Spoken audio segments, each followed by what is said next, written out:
Atos 20, a partir do 25 até o 35, eu escolhi como tema consciência limpa. É interessante a gente perceber que o discípulo, o apóstolo Paulo, ele vem e faz como se fosse um resumo, sabe? Aquele finalzinho do livro, e entre outras coisas ele vai falar assim: a Deus ninguém engana, só que só Ele pode ter a certeza de quem você é. Só Ele pode nos mostrar o que nós somos hoje no presente, o que nós seremos no futuro e na eternidade. Paulo, ele nos mostra com clareza que existem essas três dimensões. Ele fala até do passado, ele fala assim: eu ensinei, passei 3 anos aqui, e se ele fosse relatar todos os lugares por onde ele foi, ele ia citar muitos outros lugares durante os períodos que ele ficou. Só que ele está chegando já no finalzinho, né, da sua vida, no finalzinho do livro de Atos, e ele mostra que Deus tem poder para nos mostrar, apesar da nossa finitude, apesar da nossa pequenez, de falar assim: amanhã ou depois da manhã vai acontecer isso, e na eternidade vai acontecer isso. Uma das coisas que mais me deixa intrigado é saber qual o meu nome. Você já parou para pensar nisso? Porque no livro da vida não vai estar escrito Wagner, não vai estar escrito Rosana, Priscila, não vai estar escrito Monique. No livro da vida é um nome que só eu, o meu nome que está escrito no livro da vida, só eu vou saber quem sou. Porque já pensou, Wagner da Silva Carlos, aí vai levantar um monte de Wagner da Silva Carlos, né? Então, a eternidade, você tem um nome que é pessoal, assim como a digital, assim como o lírio dos nossos olhos e algumas outras características nossas. Primeiro ponto que eu queria ressaltar desse capítulo é que Paulo fala assim: eu estou limpo do sangue. Essa fala dele me chama atenção pelo simples fato dele estar falando assim: eu ensinei a vocês tudo o que eu sabia de Deus. Quando ele fala, eu lavo minhas mãos do sangue de vocês, é como se ele estivesse dizendo assim: eu tenho a consciência tranquila que vocês aprenderam e que eu ensinei o que vocês precisavam para a salvação. A gente viu semana passada que ele não vai deixar nada assim pendente, né, nada para trás, mas é como se ele estivesse falando, em outras palavras, assim: se você fez tudo, você é um obediente. Se você não fizer o que eu te ensinei, você se torna um desobediente. Mas as coisas estão postas. Lembrando que naquela época não tinha o Novo Testamento como a gente tem hoje. E aí ele deixa isso bem claro: no juízo não vai ter clemência. Então você escolhe: você quer ser um obediente ou um desobediente? Você quer cumprir, você quer viver, os ensinos estão dados, basta que você agora ande nos caminhos do Senhor, nos caminhos que eu ensinei. O segundo ponto que me chama a atenção é que ele fala assim: cuida de você e dos teus. É claro que em outras palavras. Muitas pessoas estão querendo cuidar da igreja, estão querendo cuidar de outras pessoas, mas elas não têm cuidado de si mesmo.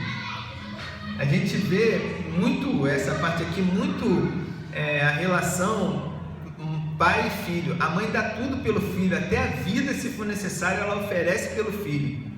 E muitas mães acabam deixando de ser mães porque elas não se cuidam. Elas cuidam do filho, dão tudo para o filho, mas não se cuidam, elas não se dão nada, elas não se presenteiam, algo nesse sentido. Então, se não nos cuidarmos, nós não podemos cuidar dos outros. Paulo está falando isso, cuida-te de ti, porque virão outros depois de mim e eles vão tentar te enganar, virão falsos profetas, virão outras pessoas gananciosas, como a gente tem visto por aí, que não é novidade para ninguém. E ele fala assim: você tem que se cuidar, porque eles podem até te enganar. E assim é que acontece, pelas pessoas não se cuidar, elas não conseguem cuidar do próximo. Amar a Deus é cuidar de si mesmo e de todos que estão à sua volta. O mandamento é amar a Deus sobre todas as coisas e ao teu filho, ao teu próximo. Até o teu próximo está vinculado a quem? A ti. Então a gente não pode amar uma outra pessoa mais do que nós mesmos. A gente precisa primeiro se amar. Ele fala, amar o próximo como a ti mesmo. Se você não se ama, como é que você vai amar o outro? E por último, cuidar desse ponto. Cuidar requer sacrifício, e muitos sacrifícios diversos. O maior exemplo de cuidar é mãe e filho, como eu estou falando. Pensa só num bebê. O bebê, ele chora, ele faz o número 1, ele faz o número 2, ele precisa de roupa, ele precisa de comida, ele precisa de educação. Você perde o sono, você tem que levar no hospital, você tem que fazer. Isso é cuidado. E é isso que Deus faz com cada um de nós. Ele cuida de nós.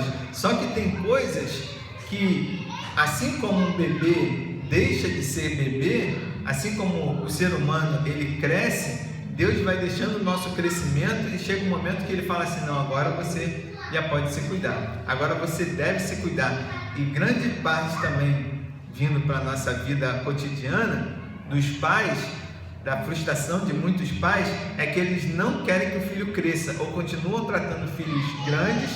A gente tem exemplos muito próximos aqui, não vou citar, mas filhos de 15, 18, 20 anos ainda sendo tratado como bebê.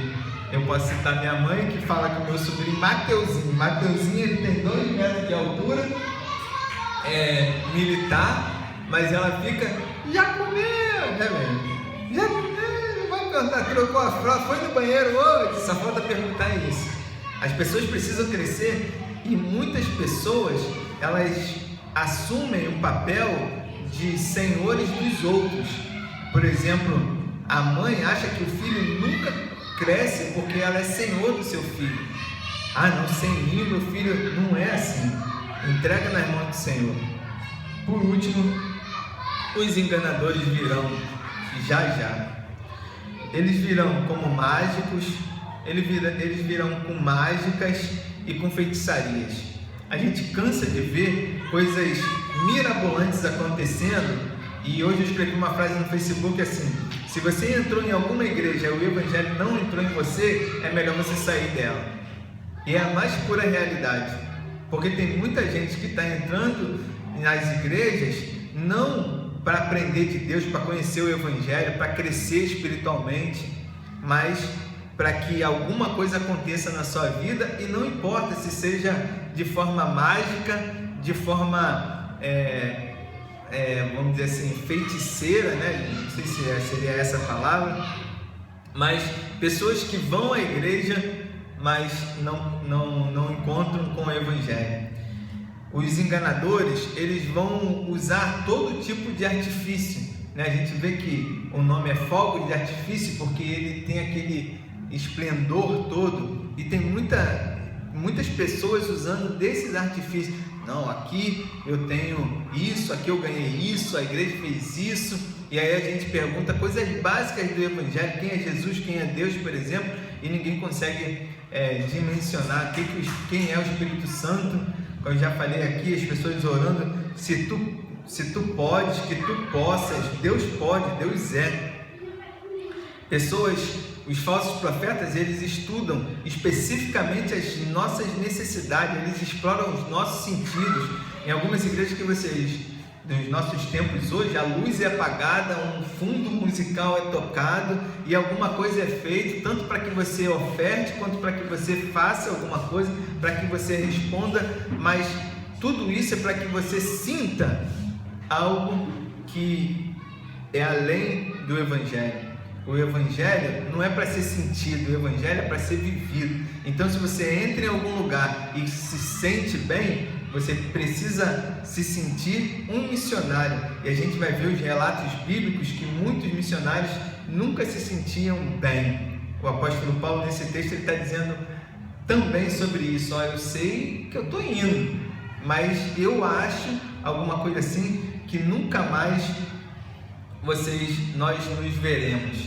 Enfim, através de revelações pessoais, algumas revelações até um tanto duvidosas, né? Paulo tem uma hora que ele fala assim, não sei se no corpo ou fora dele, ele está dizendo assim, se não é coisa da carne ou se é realmente do Espírito, mas nós temos um cardápio de ensinamentos que praticamente completo na Bíblia, né? Para que o nosso hoje, para que o nosso dia, o nosso futuro nos conduza à eternidade em paz com Deus e não a uma eternidade passageira, momentânea, de sentimentos ou de algo tão superficial quanto o se sentir arrepiado. Até falei lá na igreja brincando, né? Falei, próxima vez que eu for pregar, você bota esse ar-condicionado aí o mínimo possível, que eu quero que todo mundo sinta arrepiado enquanto eu sinta arrepio enquanto eu estiver falando. Aí a pessoa ficou rindo,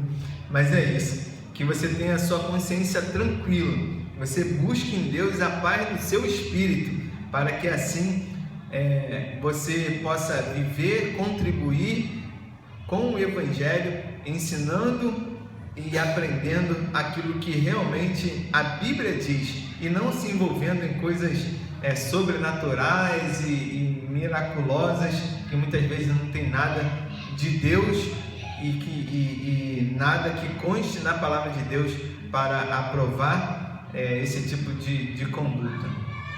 Amém?